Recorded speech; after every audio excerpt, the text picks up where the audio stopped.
Witam Good afternoon, ladies and gentlemen. This is the panel where we are going to assess Donald Tusk's government halfway through their term.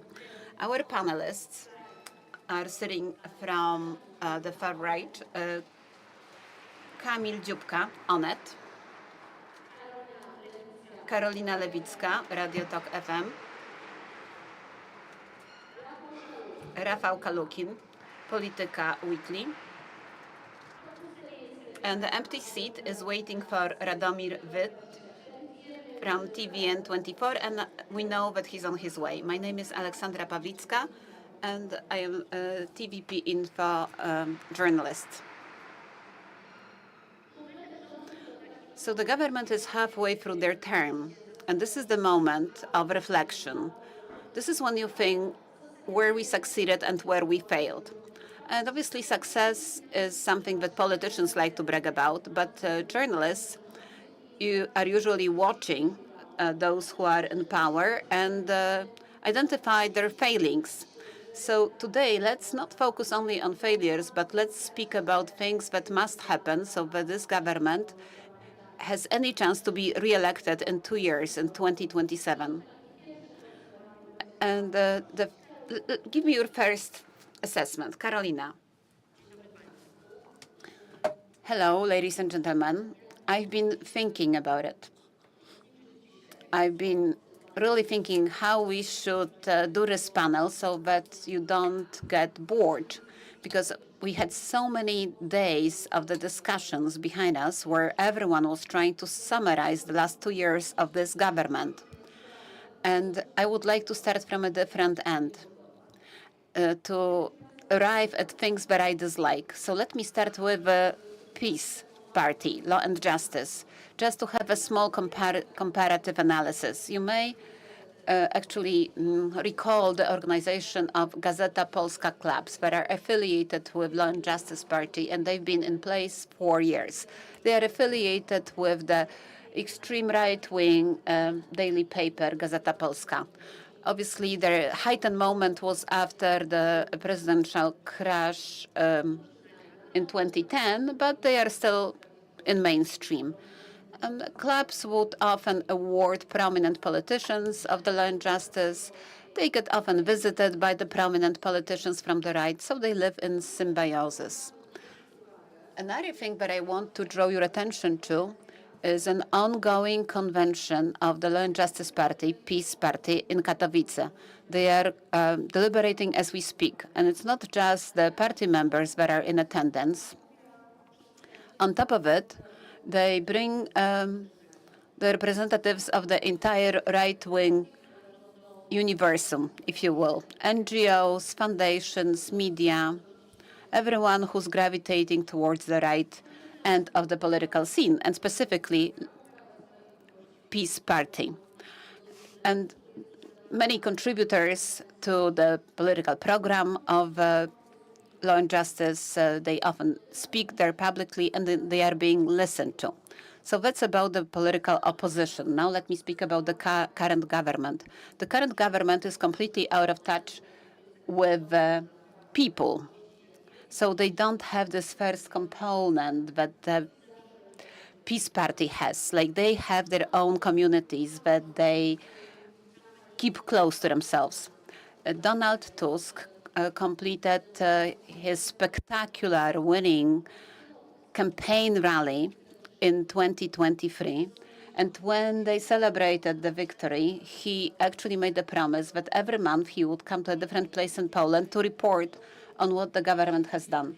And he said, no matter how many people show up, 5,000 or 10,000 or 5 people, I'm going to be there to report. Never happened. Now, if you look at the NGOs, some expert communities, think tanks, academia, and groups of people who actively work with politicians who were fighting for restoring democracy and the rule of law. So all these communities were completely abandoned by the current government. Well, the government really took actually the role model of the Hamlet who decided to lock himself up in the castle. The Prime Minister is not really willing to speak to other media, but those who support the government.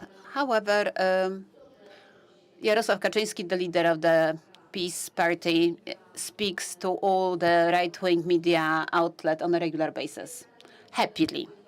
It's not that I'm trying to actually get some leverage for the journalists, because we can fare without the Prime Minister attending our programs. But my point is that the Prime Minister would not come to us, to our programs, but the Prime Minister would come to speak to us to actually get the message across to our viewers and readers. I think that this is the most critical problem that the current government should address right now. People gave them victory, and Donald Tusk, the Prime Minister, knows about it, because I'm quoting his words. Now, they don't keep in touch with people. They turn their back to the people who voted for them. Just, okay, you cast your vote, we don't need you any longer. So that reminds me of Jarosław Kaczyński, who said once about people, we need you to help and then not to interfere. But it doesn't work in democracy like that. So losing touch with your own electoral base, this is what Karolina said. Now, the question is, the two party conventions that are going on in parallel when we are here at our Freedom Games. We debate about the half of the term of the Donald Tusk government, but the opposition party PiS is convening in Katowice. In parallel, the Civic Platform is, or a Civic Coalition, is also deliberating about what to do next today. So the question is whether such conventions are just to promote political interest, or their purpose is to build a community of voters. This is what you need to do to be able to win elections, so that people identify with you as the representative of their political voice. Rafał Kalukin, over to you. I'm sorry. Meanwhile, Radomir Wit eventually joined us on stage, so let's say hello to him. I just wanted to apologize sincerely for coming late. I was not delivered on time, sorry, but I count on your forgiveness. Rafał, over to you. I believe that first, we have to really ask a question whether we do have a community of democratic voters. I think that all of us, not just the political class, but also journalists, commentators, and the democratic members of the Polish society, made a mistake after the 15th of October 2 years ago. We were coming to the last elections as if we were getting ready for another fundamental battle and confrontation against authoritarian populism, hoping that the liberal democracy will prevail.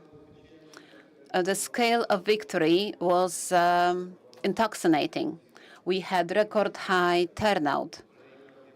We had long waiting lines of voters waiting to cast their votes. The whole construct of the 15th October coalition, people coming together to win under the claim of the liberal state, civic rights, etc., and freedoms. Obviously, I was also excited about that at that time. So I'm actually wiser now in looking at the hindsight. But I think that our diagnosis was wrong at that time. 11.5 million zlotys was a conglomerate made up of very, very different, extremely different attitudes and mindsets. Obviously, a common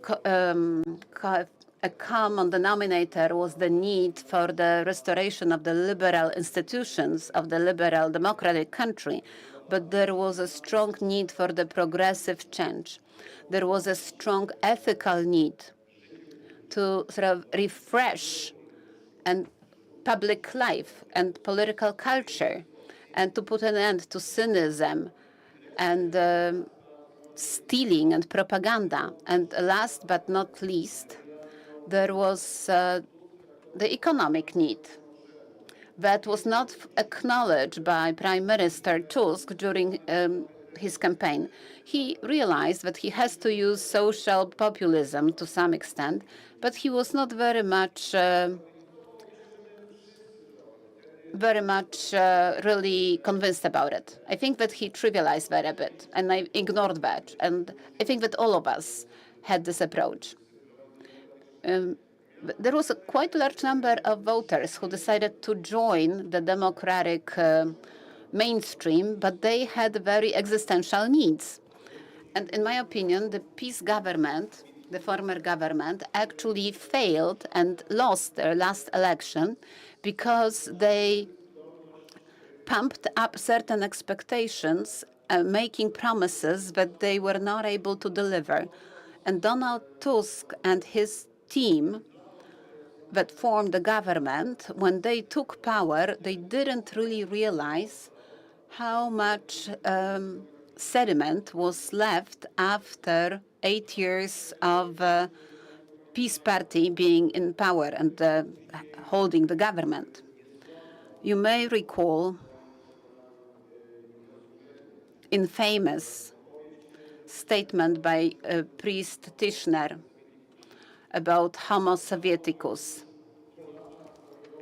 After many years, he was really held, actually post-mortem, accountable for that. The claim was made that he actually condemned that type of a person, but I believe that Tischner was very realistic in his assessment.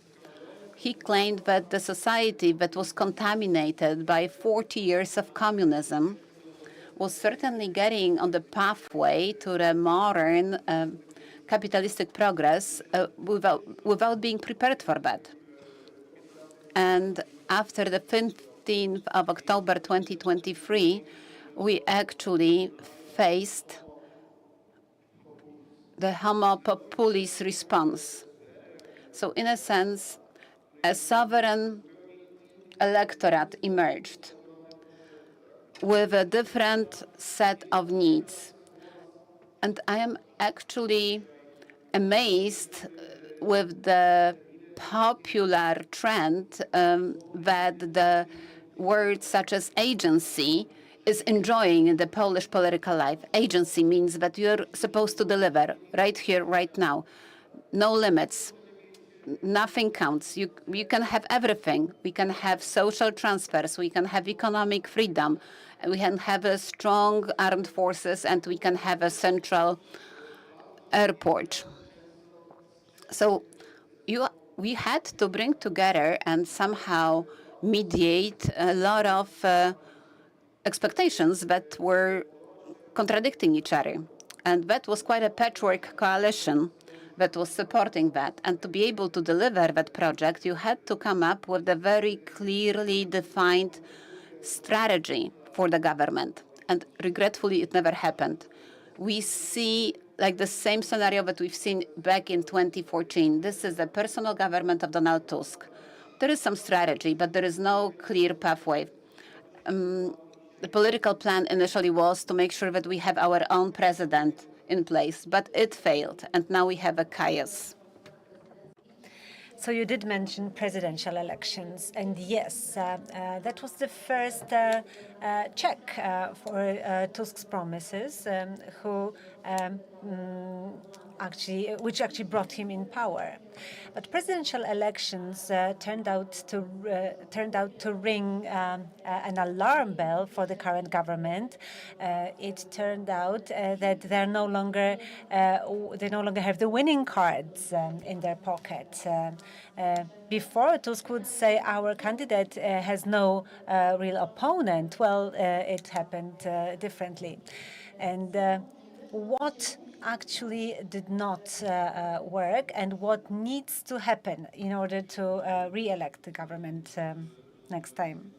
Well, first of all, I believe the government, which was formed out of coalition of the 15th of October, is just an accident. It's a coincidence. That's a statement which doesn't seem unreasonable. The Law and Justice is not in power because they were not able to form a coalition with anyone. And of course, there were more coincidences or factors which contributed to Civic Platform get majority of votes. It was the cooperation with Trzecia Droga, which was slightly pumped up. Something that Civic Platform's politicians actually complain about. They have some resentment about this because it was Donald Tusk who appealed to voters. He said, if you have doubts whether you should support Trzecia Droga, don't. And actually, of course, this was reasonable because we needed this party in parliament in order to reach a certain threshold to get into parliament. But this situation was actually quite apparent after the European elections, less than a year after the parliamentary elections in Poland. And it was quite obvious in a study conducted, in a survey conducted by Ipsos, in an exit poll, 1/3 of Trzecia Droga voters shifted towards the Civic Platform back then. Yes, we see that there were some artificial results. But I believe the strategic project failed, which was the presidential election. Actually, prior to presidential election, it was supposed to be a medium-distance run, and actually the finish line disappeared after the elections because the situation changed. People didn't know if they're supposed to keep running or stop. After the presidential elections, Donald Tusk is already coming back to terms with the situation, and of course now they are having this unity convention, but there will be no unity. Nowoczesna is in too much debt right now, but Tusk is actually trying to take action, but he's a lone wolf. He's actually a victim to his own methods, because in a way that's a repetition of the initial term of office of Civic Platform. But back then, the coalition partner was PSL, and they were a very convenient, a very comfortable partner, and that was between 2010, 2014. They had the majority, they had their own president.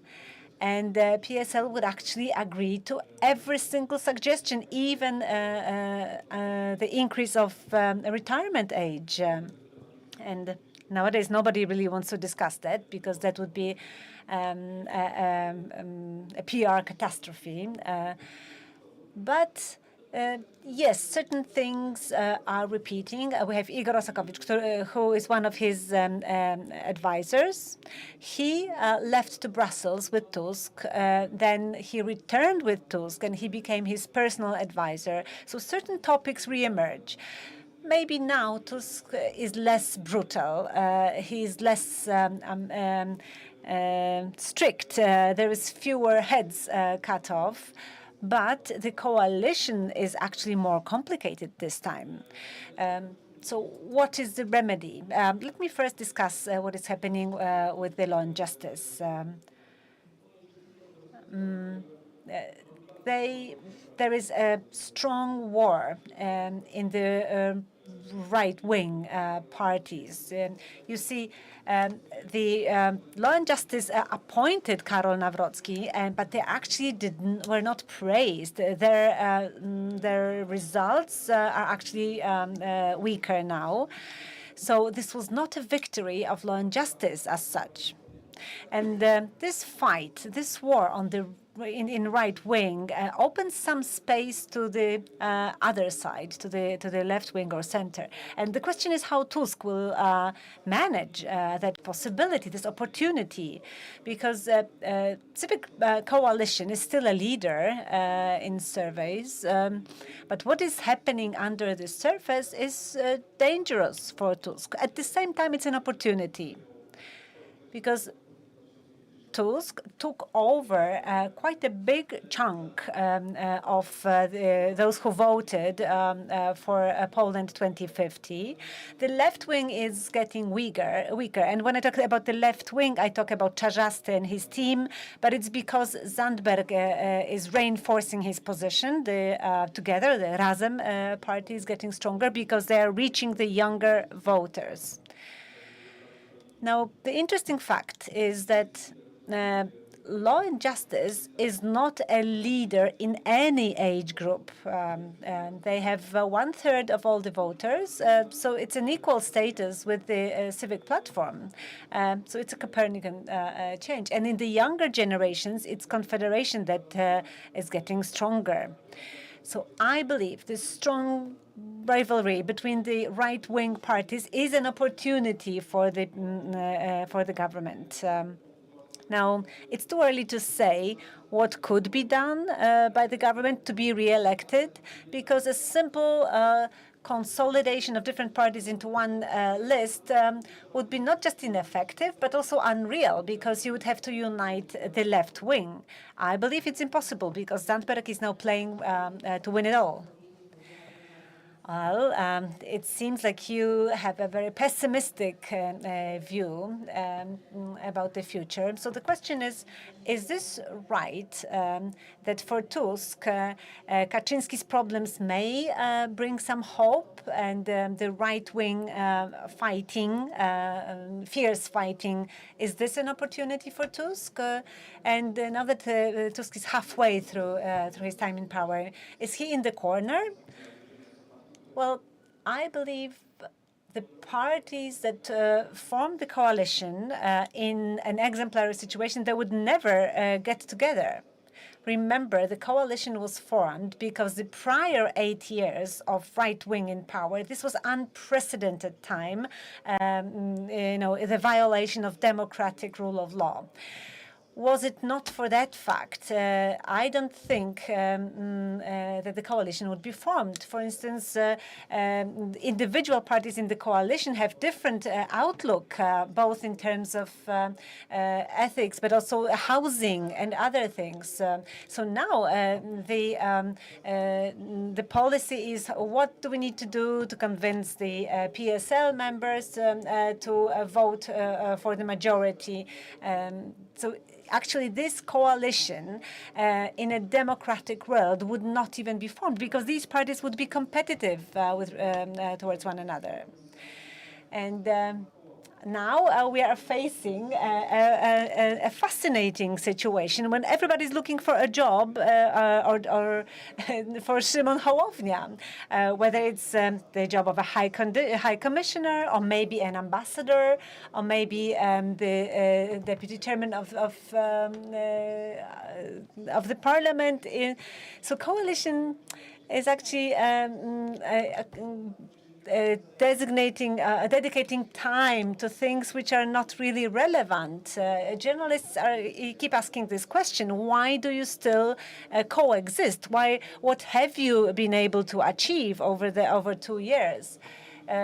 Because it seems that being together and forming a coalition together is the main impulse which will bring people together in the future.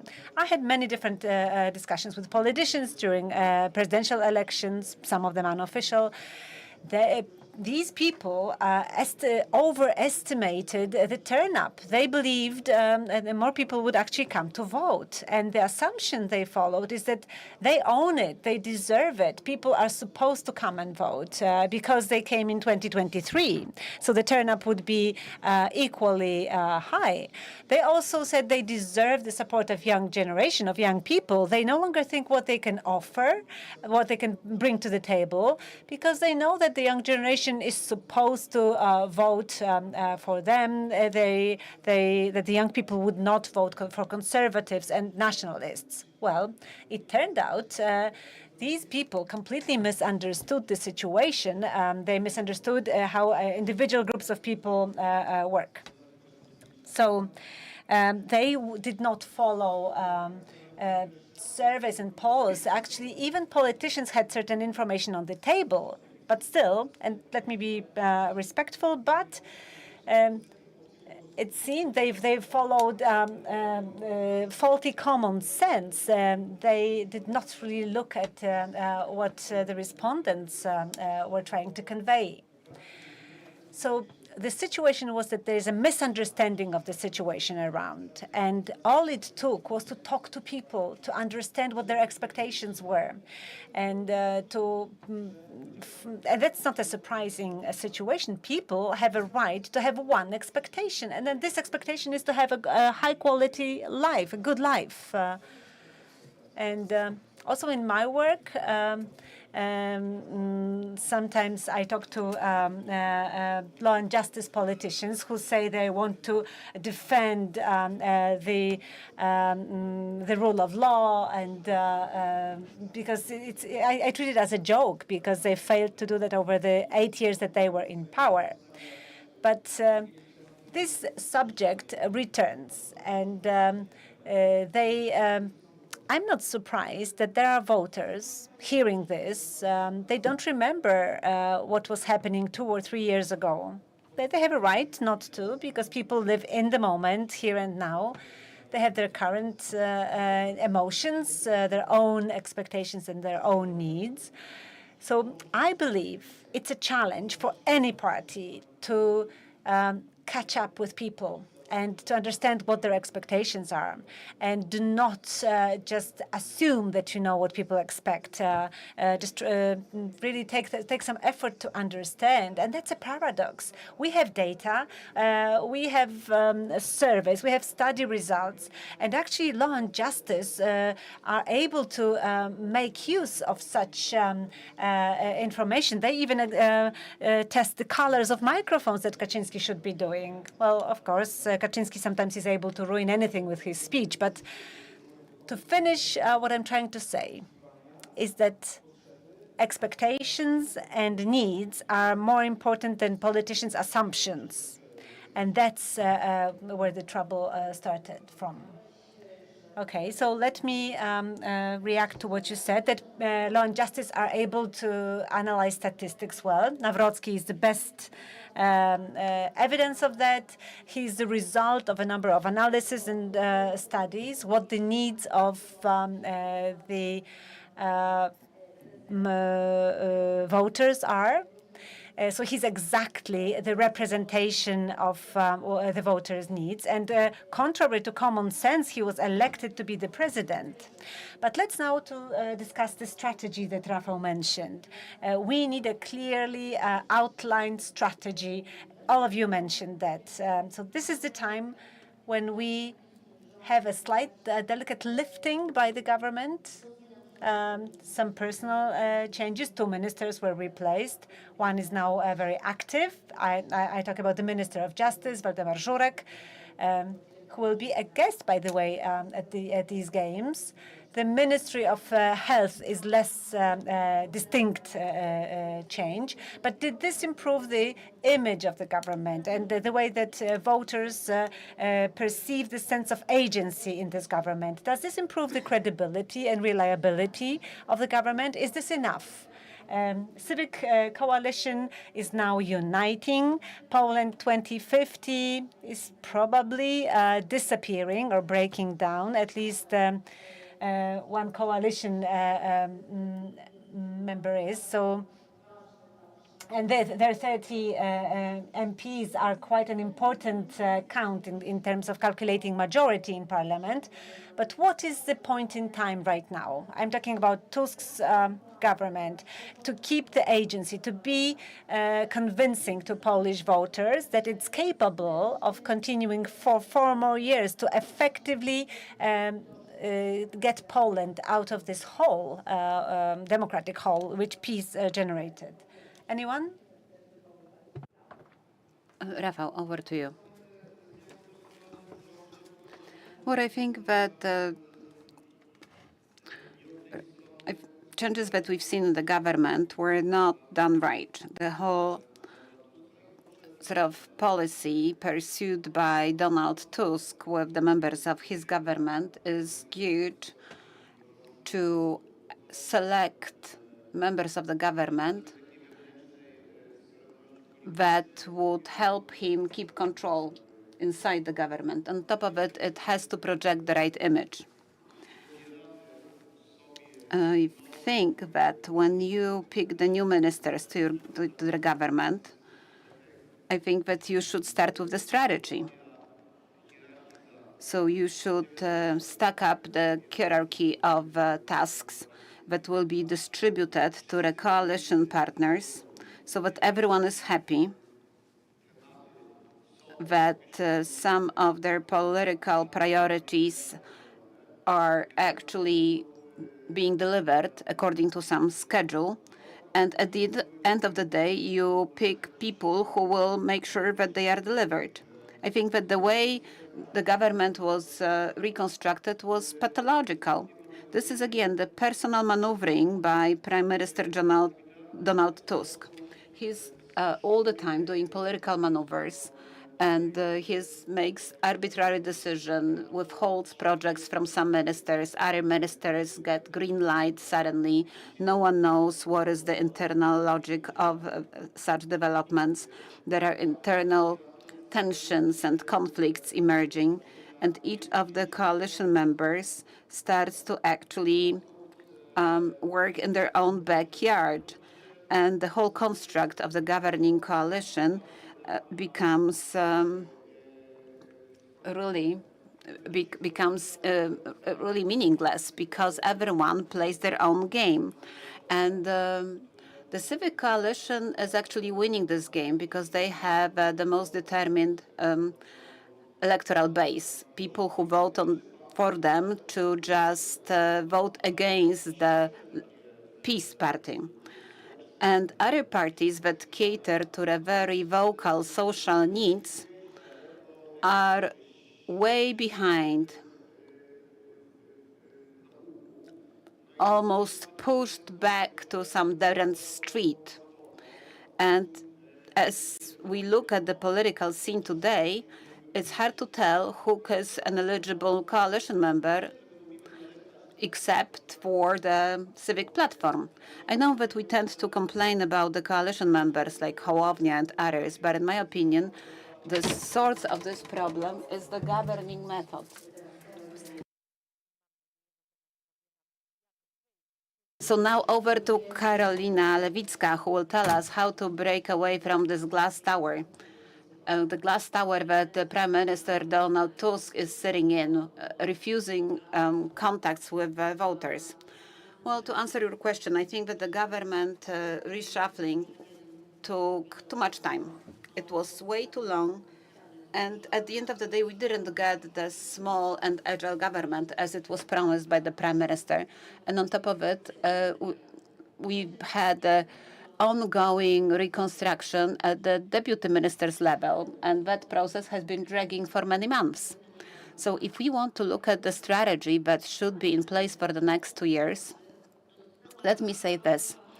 I think that the Polish government is really cursed, if you will, namely at Piotrków Trybunalski, during the meeting with the voters, one of the participants asked the Prime Minister, are you thinking already about the elections in 2027? And the Prime Minister said, oh, I'm looking for people who are actually looking forward, like 10 years ahead, not 10 years behind. So my question is, why Donald Tusk has not been able to find such forward-looking people before the key presidential elections? The entire government was telling us that this is really a battle to die for, but this is very important for the future of Poland. Well, you can already think about the narrative that peace will be spinning in 2027. We have chaos. The government is working against the president. Give us the power, and then we will have a consistent power system in the country. Poland will be prosperous. Everyone will be working hand in hand with each other. Why do you want to have this conflict? If you think that people will actually hold Karol Nawrocki reliable for not working together with the government, I think that you are wrong. I believe that the whole responsibility will be placed on the government. And another incident happened when the prime minister was asked, when you figure out that Rafał Trzaskowski, your candidate for the president, lost the election. And the prime minister said, okay, I figured that out fairly quickly. So now the prime minister is trying to tell us that he anticipated that he was expecting that. Okay, now let me tell you when I figured that out, that things go right. In midnight, before 11th of April, when I was watching the debate, presidential debate in Końskie, and it was going on for a long time, for many hours. And I had the feeling, I had such a hunch that something wrong happened for our candidate, and it would be really bad to somehow recover from that. And I think that his staff and the entire party should really figure it out. But for weeks, they were saying, oh, we are doing very well. If Donald Tusk, the prime minister, really figured it out fairly quickly that the campaign was taking the wrong course, why there was no reaction, no response from the prime minister? I heard the story that Tusk met with Trzaskowski, and Trzaskowski said, I take the full responsibility for the campaign. And prime minister said, fine, just keep working on that. But if the stakes were so high, like the fate of the government was at stake, the prime minister should actually meet with the entire electoral team of Trzaskowski. And I know that there were some proposals coming from the market, but there were people who wanted to come to the rescue, this campaign after the first debate that was a failure. You think that anyone listened to them? No, they were asked to actually make a video with their advice and send it over to the staff of the presidential candidate. And these were true experts. And another example, EFNI conference, where Donald Tusk was speaking there 12 days ago, and he said that he's bringing together people who will help him actually build good relationship between Warsaw and Kyiv. But Confederation and Brown who, according to recent polls, had 10% support, they are really thriving on anti-Ukrainian sentiments. I spoke to Aleksander Kwaśniewski yesterday about it, and he said, why now? Why now? It should have been expected. After this wave of enthusiasm, this solidarity with refugees from Ukraine, all the psychologists and sociologists were actually saying as mantra, it's going to change, it's going to change. If you have a guest who's staying over for 2 years, it's not going to work. There will be some anti-Ukrainian sentiments. Why nothing has been done earlier, just now, when we have so much hatred going against Ukrainians? And as a result, the extreme right-wing parties are reaping the fruit and the benefits. So let's say that we have freedom games in October or November 2027. What will be our debate? Like, everything is in the studies. Everything was researched. We have experts who know how to win in TikTok or social media. We have social communication experts, but everyone in the government knows better. All the Besserwisers. So, Radomir Wit, tell me, the very fact that Donald Tusk did not hold anyone accountable for the presidential campaign failure, can it backfire at the elections that we are going to have in 2 years? And the failure to actually say, we didn't do this, that, etc. All they are saying is that we had a tough coalition, and on top of it, we had a tough a difficult president that is not working with the government, is it going to be a sufficient excuse for this team that will try to get re-elected in 2 years? Well, it depends.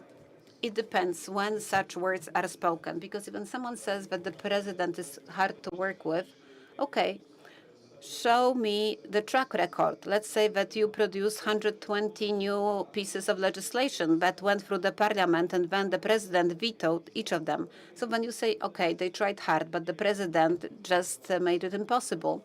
But if you just say that the president is hard to work with, but you didn't produce any legislation, so that's pointless. So there are some politicians who are saying that, oh, you have to depoliticize all the companies that are controlled by the government, but they are really tied up to some to some positions in the publicly controlled companies. So you need to be credible when you say such things. But there are two other things that I want to bring to your attention. One is about the rule of law and how we are going to restore the rule of law. We may say, okay, perhaps they should have done it faster, perhaps they should have done it differently. But look at France. France, it's been just now when Sarkozy, the former president, had to go to jail. It's been 12 years. And actually, he is locked up in the cell that offers very good living conditions, much better than some studios in Warsaw.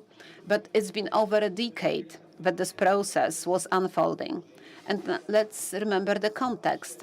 In the prosecution service, until recently, you had a lot of prosecutors who were promoted by the former Minister of Justice, Zbigniew Ziobro and Bogdan Święczkowski, and there were prosecutors in place who were hoping for the Law and Justice government to come back, and therefore they were stalling the work, or they were leaking the information that hurts the government. So the whole thing is complicated. Perhaps I am naive, but let's say that we met here in 2014, and let's say that I would tell you that, look, in 10 years, this and that will happen. But in the Constitutional Tribunal, you will have a lady who's a social acquaintance of Jarosław Kaczyński is actually sitting. And then the general prosecutor will be the person who became the member of the parliament for the Law and Justice Party, but he didn't want to stop being the prosecutor, and therefore he could not become the member of the parliament. And then it turns out that the colleague who was a student together with the Minister of Justice will be chairing the Polish Judiciary Council. And then we had new judges who were promoted by this council, and and then they would deny knowing each other. And then there was a member of the parliament who was vulgar to the journalists in the parliament, and then she was nominated as a judge of the Constitutional Court. So at that time you would say that I was out of my mind, but all these things happened. So I'm just saying that this is a challenge, and you need to keep the context in mind, and you need to remember why certain things take such a long time. Okay, Kamil Dziubka, and my continued question is about the strategy. You said earlier that this government is just a lucky stroke in the history of our young democracy. Well, let me just say what Karolina said about the presidential campaign. And the Tusk said that he knew way earlier. Well, it's not that he didn't participate in the meetings of the Trzaskowski's team. He did attend such meetings, and he was familiar with the strategy. Obviously, today, Donald Tusk's people were saying that, okay, the meetings were pointless because Trzaskowski's staff was doing something else later on. Well, the only thing that happened was Sławomir Nitras, who was forced to leave the office because there were no other reasons to fire him. And Barbara Nowacka, Adam Szłapka, who's the spokesperson for the government, he was part of that team. And some other people who continue, like Cezary Tomczyk, who continue to have their careers with the government. So it's not that Prime Minister Tusk was not present in the campaign. Obviously, the Trzaskowski's team had some autonomy, and some people say that they had 5 years to prepare the campaign. Well, not quite, because you cannot prepare for the campaign that will be in 5 years. The reality is changing at such a fast rate that sometimes you have to sort of modify your campaign almost overnight. But already in March, there was news coming that the campaign is actually resembling campaign of the former President Komorowski in 2015. Trzaskowski once said, already after this lost election, when asked about the social media and other activities, and Trzaskowski said, well, we would have needed more time to prepare social media, but halfway actually, they had 5 years. Of course, not 5 years of an election campaign, but to work with the basics, do the down-to-earth work, travel across the country, prepare social media, develop programs, do all that was required for people to have some awareness of Trzaskowski. Well, Trzaskowski was doing this during campuses because he wanted to rely on the young voters. This was really a void. This was an elite project. It did not serve its purpose completely. And it's interesting. It seems that the PO actually don't remember their failures. They don't learn from their own experience. They used to have a good internet campaign. And in 2015, it was a piece that was way better. And then actually Tusk was quite successful in social media. And 2 years later, we have the same starting point. I don't understand why the civic platform has this regular amnesia in its structures. But let's talk about the future. The parties in power are now transforming. There's Poland 2050. They seem to be going out of business, but they still exist. There is a parliamentary club, some funding, and there are some inner circles, quite significant ones. But they also may influence the government and actually deprive it of control. Because there is a group that is saying, well, let's leave the coalition and let's only support those projects which are convenient. So we would be another Together party, but just in a different spectrum of ideology. And that's a catastrophe. So if Czarzasty becomes the Speaker of the House, he will still be a leader of his party. But some people around Tusk believe that they should be closer friends with Razem, the Together party, during the last 2 years that are left. Now, PSL, Kosiniak's position is quite strong. There's no risk there, but they have from 1% to 3% of support, and they want to run independently in the next election. For me, it's their tactics, it's their strategy for now. They know that if they go to alone, individually, their heritage of 100 or something years. I'm not sure what their tradition is because they're not really in contact with the root institution or party. But that is a problem, another problem. So if this group redevelops or transform, we will be able to see and assess if they are still capable of running a government. And I forgot to mention Karol Nawrocki. Actually, nothing disturbs Karol Nawrocki wherever he appears. He's even able to have a kebab somewhere in the country. And after that, he comes to the gala event of a Chopin competition, and everything works well. I believe the government's team did not challenge Duda enough. They should have prepared bills for him and submit those bills to his desk and make him sign or refuse to sign. But it was actually the second term of office for Duda, so it was the end. Nawrocki is just starting.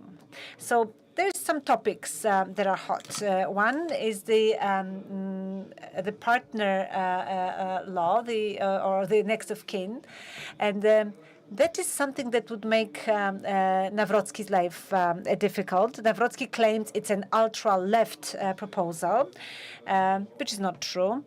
And there's also another topic is the ban to produce fur for animal production. And this is actually supported by the general public. So the question is how they will react. Well, starting from the position that Nawrocki actually is immune to mistakes, maybe these two bills would be something that finally would crack Nawrocki's good perception. When I think about our conversation, I'd like to ask a question. What is the difference between free media and the government media? Free media can be critical when we talk about the government. It's the last 7 minutes of our panel, so this is time for you to ask your questions. It's usually us, journalists, asking questions to politicians. Today, it's your day. Aleksander Twardowski here. Yesterday, former President Kwaśniewski reminded his conversation with Prime Minister Buzek, who said, "See, I did reforms and I lost elections. He didn't do reforms and he lost too. So maybe reforms would be worthwhile." So on the same note, we all agreed that presidential elections were lost because the government made promises that they didn't keep. Maybe the solution is not to promise anything. Just focus on undermining your opponents. Well, some promises need to be made. I'd like to refer to the homo populis concept. People expect promises, but not as many.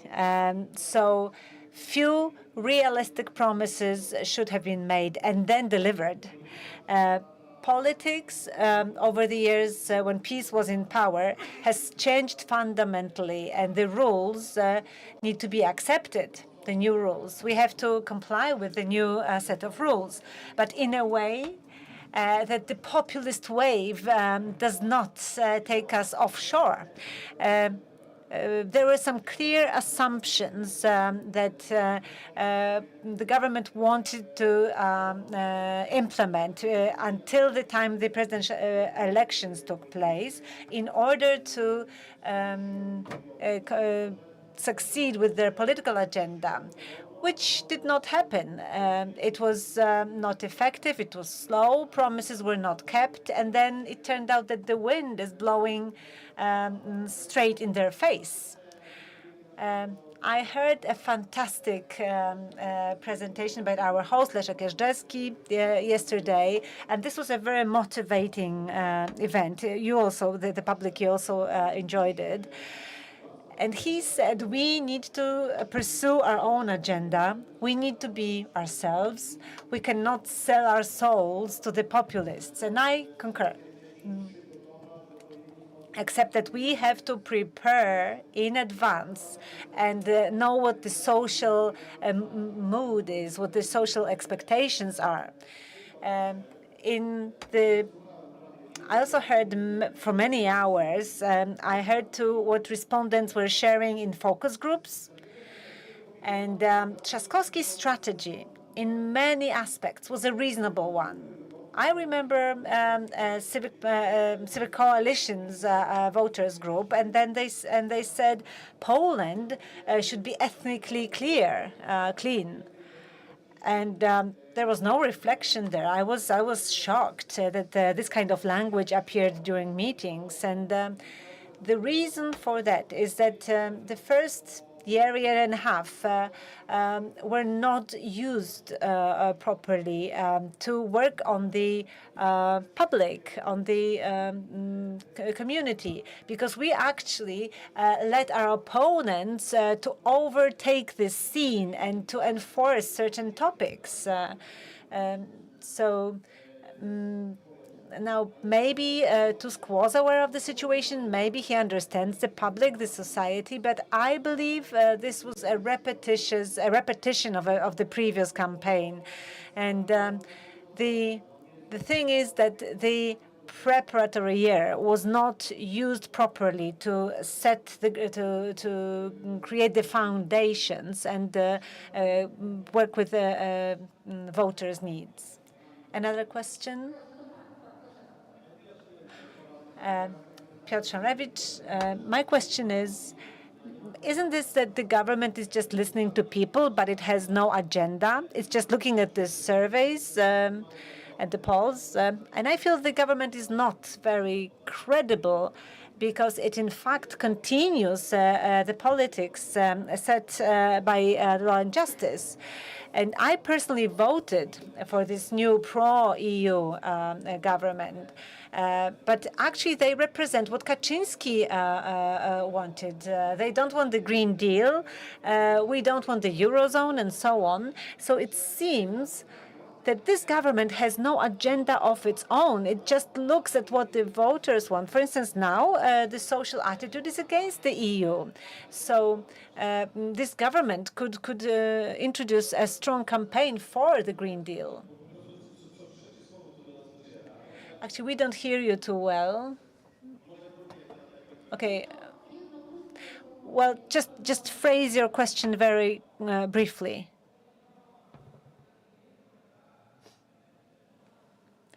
There's no microphone.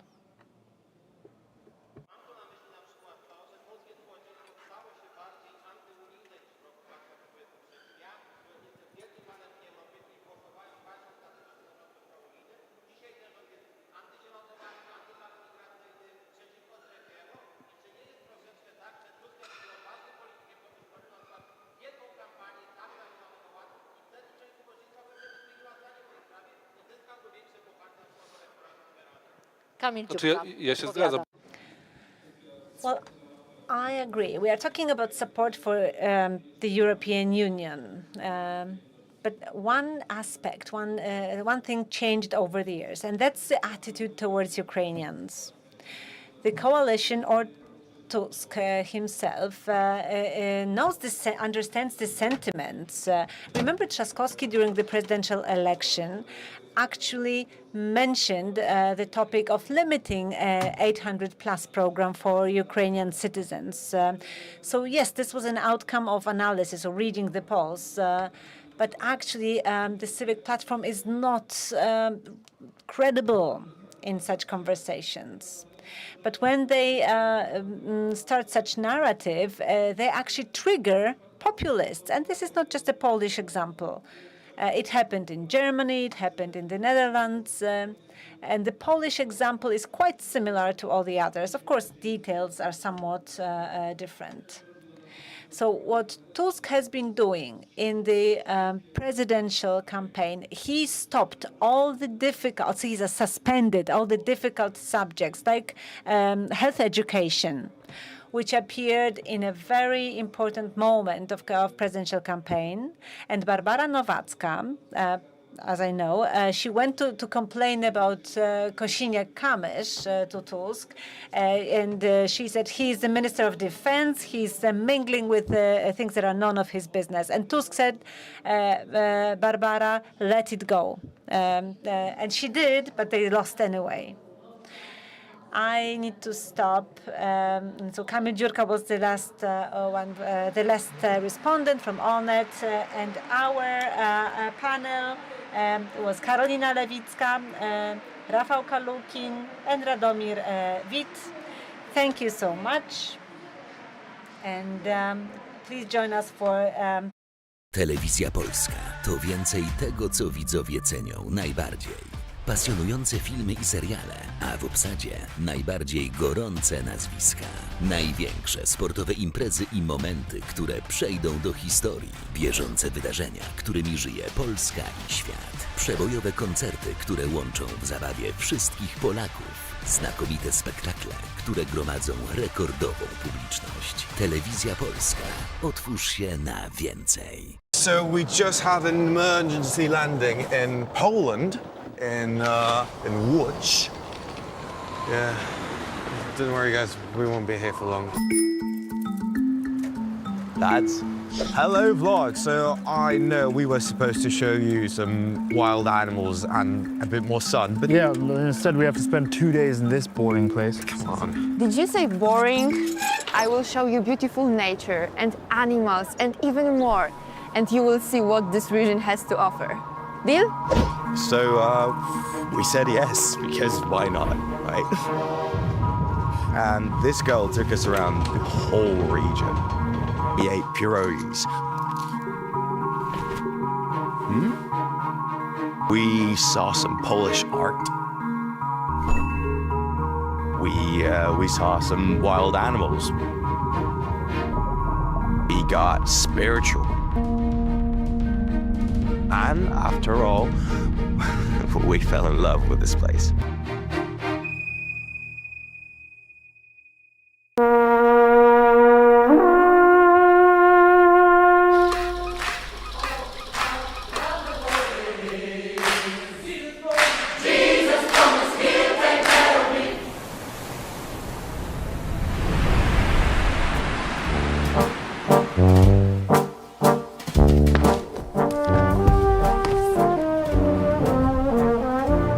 Polska stolica kultury.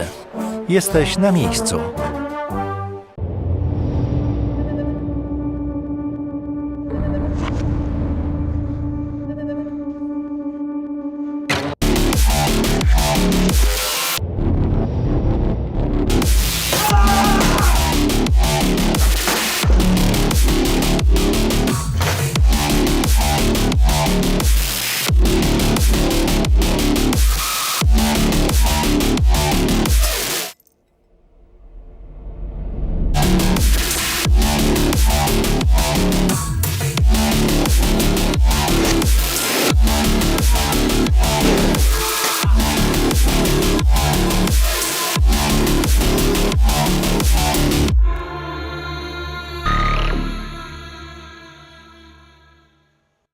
W kinie doceniam prawdziwe emocje, Na boisku pilnuję czystej gry. W kuchni poszukuję autentycznych smaków. ale w internecie jest to trudniejsze.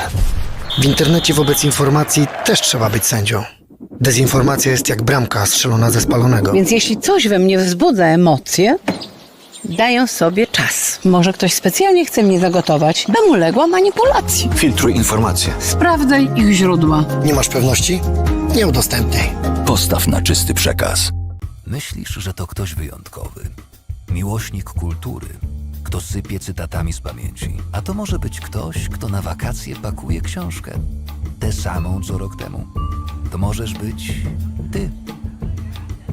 Bo czytanie nie jest dla wybranych, jest dla wszystkich. Podziel się tym.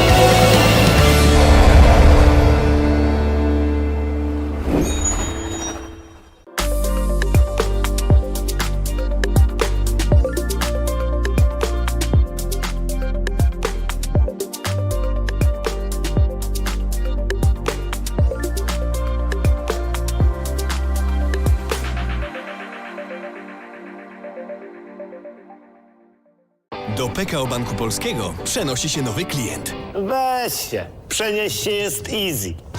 Czaruś, wytłumacz. Otwierasz konto w PKO Banku Polskim i masz święty spokój. Przyniosą kasę i zlecenia stałe, a pracodawcę poinformują. Ogarniesz to przez internet. Bo to dobry bank jest. Ej, widzę cię. Wolisz w oddziale? Dawaj do nas. Otwórz konto w PKO Banku Polskim i dołącz do 12 milionów klientów. PKO, twój bank polski. Do zgłoszeń? Gotowi? Start! Ja zgłoszę bibliotekę! Ja, pierwszy basen w gminie. Ja amfiteatr od naszej orkiestry. Wszystko w waszych rękach. Co powstanie dzięki wsparciu totalizatora sportowego w twojej okolicy? Zgłoś obiekt sportowy lub kulturalny. Wejdź na stronę gdygrasz.pl, bo gdy grasz, wszystko gra.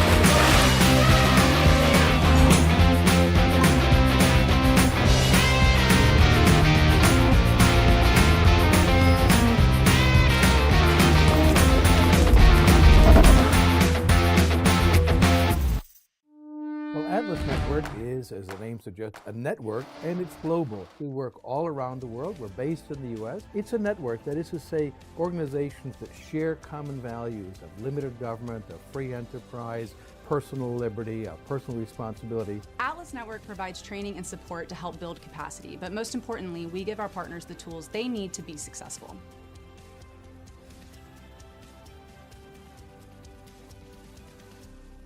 Kiedy zapala się lampka on air, to jest najlepszy moment. Nie ma jednego instrumentu, który lubię najbardziej. Tu zawsze jest kontekst. Uwielbiam sport bez obrazu właśnie z tej perspektywy, kiedy to ja mogę ten obraz kreować. Pusty stadion nie jest cichy. Tam gołębie startują. Jak ja bym chciała, żeby z mojego radia było słychać "Będzie okej". Ono może być cichutko w tle. Radio, które jest przyjacielem tego odbiorcy, przyjacielem człowieka. PL Music Video Awards, festiwal polskich wideoklipów, spotkania, projekcje, warsztaty, do tego gala finałowa i wybór najlepszych polskich teledysków. Zapraszamy do Łodzi 4-6 grudnia, szczegóły na www.plmva.com. It can look like this. Or like this. It is threatened. But it is our responsibility to protect it. For each person, it means something different. But when we reach it, we all know what it looks like, what it sounds like, or how it feels. And if we all fight for it, it will eventually bring us together. Freedom.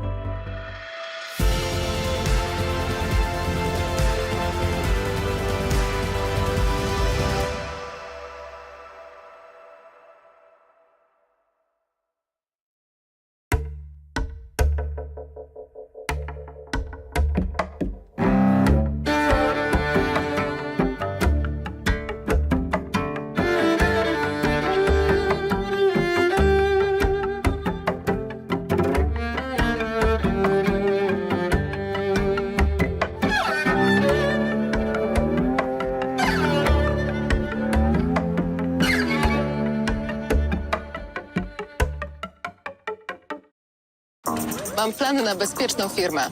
To plan firmowy z cybertarczą, która blokuje zagrożenia w sieci. Cyberbezpieczeństwo?